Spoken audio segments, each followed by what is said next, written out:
Marking the candle wick and real body prices from IPO day provides excellent reference for future resistance. In the event this stock's bearish start on the market reverses in the future, a gap down is not completely filled due in large part to the lower boundary of a declined double top.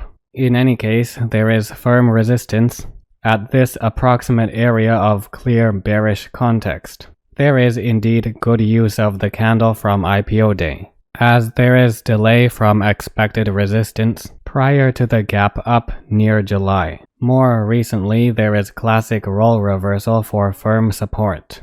An overly steep drop onto a major support range, coupled with an inclined double bottom completing with a slight boost in bullish volume into early April, leads to a relatively rapid recovery without exceedingly high volume in the preceding weeks.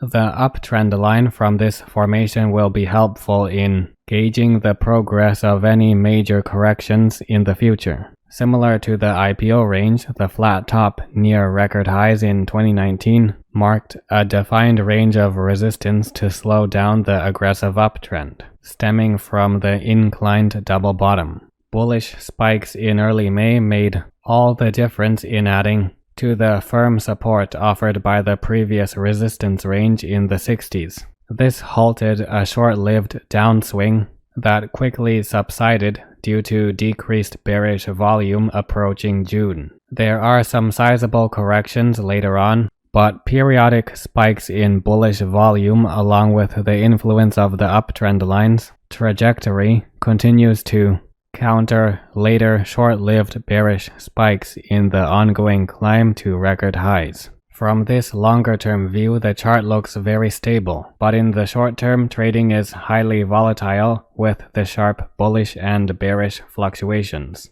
This is an excellent demonstration of how a chart can be correctly called highly volatile due to such rapid shifts in price, but still be on an overall uptrend.